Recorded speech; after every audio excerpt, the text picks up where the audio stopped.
Chapter 3 Most Awkward Conversation Ever. Again, I didn't like how this came out. That same mysterious unicorn that had sent the Phantom Trio to Ecosia found herself searching the ghost zone with a scowl. She had a feeling for some peculiar reason that just leaving those three in that world wouldn't be enough to hold them back. No, she needed to add another ripple to make sure they stayed where they were. As such, she would trick some foolish ghost into going to Equestria. It had to be someone stupid and repetitive. Someone who would keep coming back to bother them. After 5 minutes of searching, she had found the perfect ghost for the job. I am the box ghost! Fear me and my cubicle contains of evil and torture! Flipping around, she saw some idiotic looking fat blue ghost attempt to scare her. A few boxes floated by him. She gave a blank look at him. Aren't you scared? He asked, puzzled by her stoic look. The boy rolled her eyes. Of course not, you dolt. However, I may be able to use you to help me scare some people. Possibly a lot of people. The boss ghost didn't even need a second to think about it.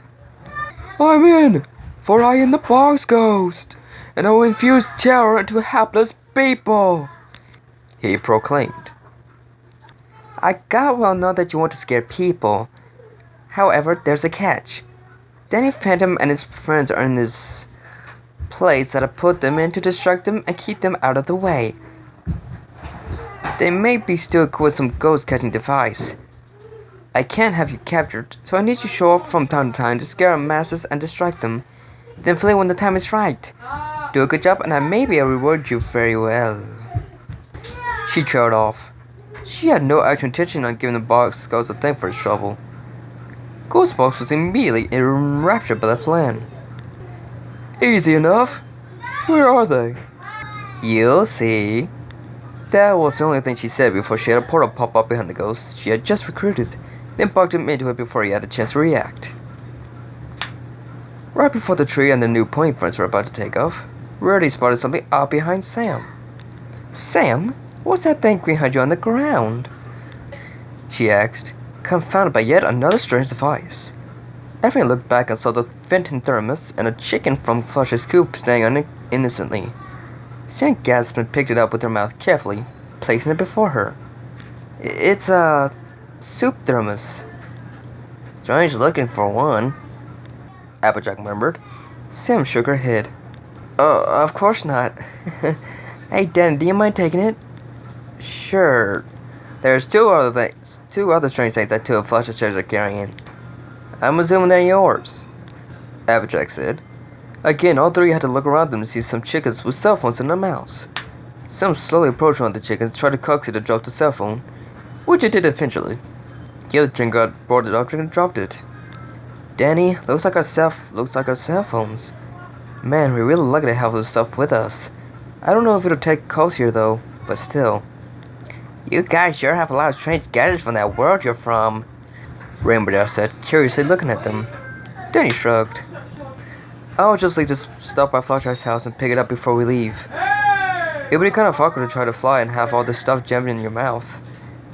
Anyhow, let's get started, he said, trying to avoid further questions.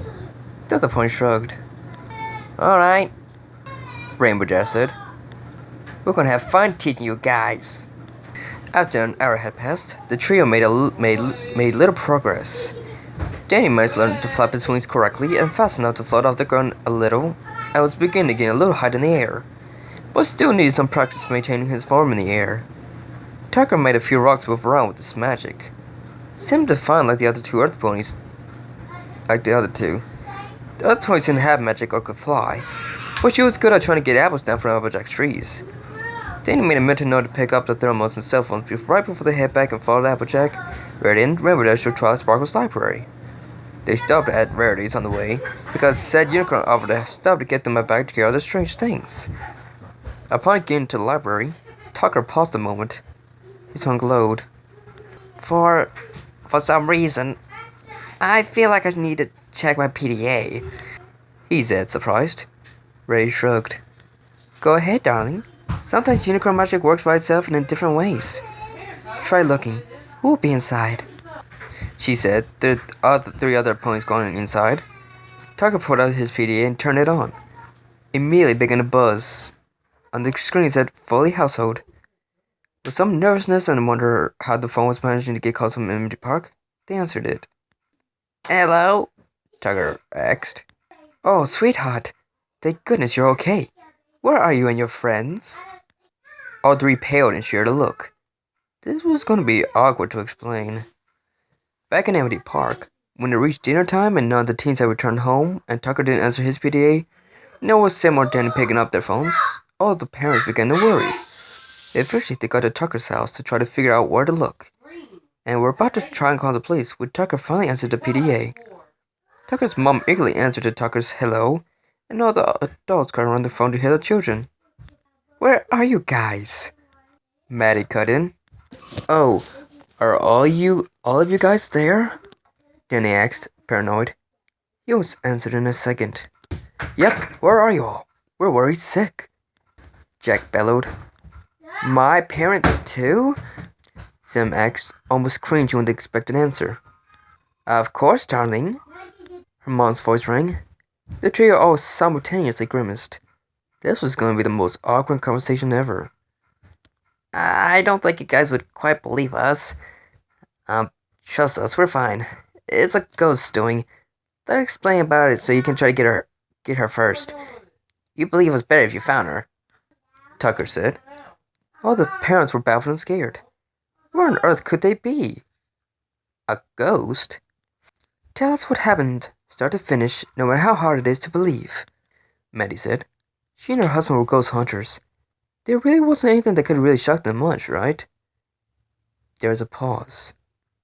Tucker, I know you're trying to save energy on the PDA, but maybe this would work better if we took one picture to help back up our story. Are you sure? This is gonna be so weird. Tuck, it doesn't matter if we show them a picture or not. It's gonna be awkward, period. Plus, we need Danny's parents to help find the ghost. And they'll call our parents kind of if they know where they are. Two groans escaped the boys. Fine. Guys. Danny took over.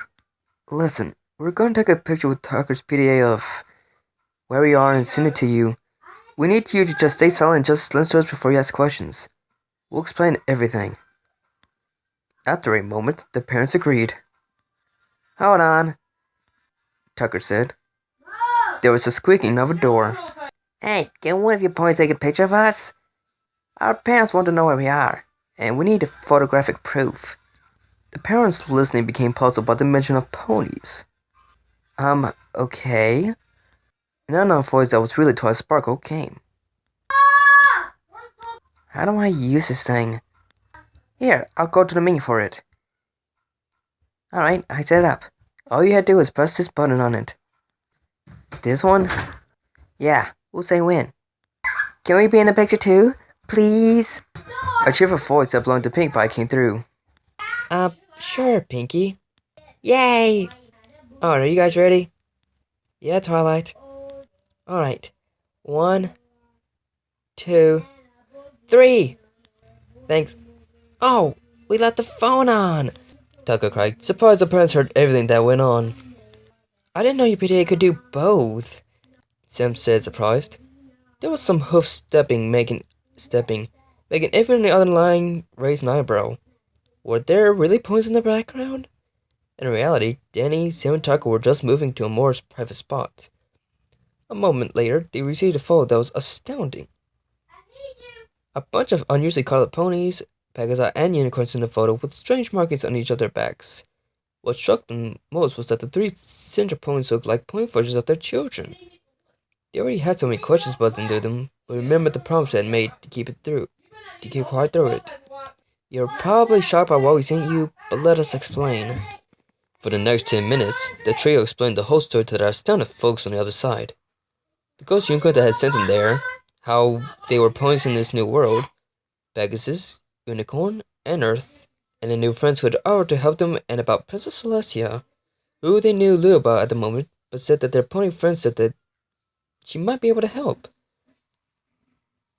After it all, there was a long silence. Then he murmured to his friends briefly, How do you think you're taking it? Danny mumbled, beginning to feel uneasy.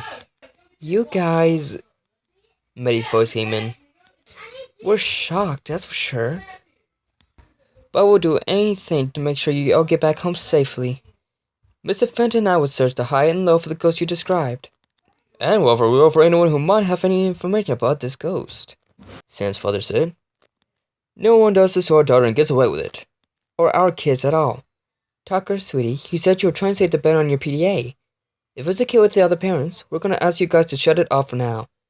Keep in contact every so often, though. Danny, Sam, do you guys still have your cell phones? Yes, we just found them right before we started pointing one and one. If Tucker's PDA goes out, use those. Okay. Danny? Jack's voice came. You and your friends be careful. We're just glad you're all safe. And make sure to say thank you to Poons whoever to help you. We will. Bye, guys, Sam said. Danny and Tucker both over their buys and then turned off the PDA. Danny sighed in relief. Glad that's over. Come on, he said, and they all walked out from the private spot. The rest were waiting. How'd it go? Twice Bargo asked. Sam exhaled. It was awkward, but our parents said they were going to look for the ghost unicorn that did this. Danny's parents are ghost hunters, so that should help. That's good. And wait, I remember you said ghost earlier. Not to mention Danny's parents are ghost hunters. A ghost unicorn? Rarity asked. Danny nodded. Yeah, ghosts are common in our world. Hard to believe, but true. Flossie couldn't help but give an eep at the mention of ghosts. Big Pie joyfully disregarded the semi-serious moment and grinned broadly. Anyhow, the party I set up is ready. Come with me, every pony, she proclaimed, dashing out the door. Every pony laughed, thankful for the moment's ease, and followed her out. Danny remembered something. Oh yeah, guys, thanks for helping us, he said, after I grinned. You're welcome. Always glad to help. Right after they all left, Spike came out from a room he was napping in. He raised an eyebrow. Somehow I feel like I missed a lot. He paused and spied a letter on the table. He walked up and read it. Dear Spike, Big Pie decided to throw a party at Cube Corner. I didn't know when you'd wake up, but if you find us, you're free to come and have fun. Twilight Sparkle. Spike grinned. Party? Hope it's not girly. What the heck not? He said, rushing out the door.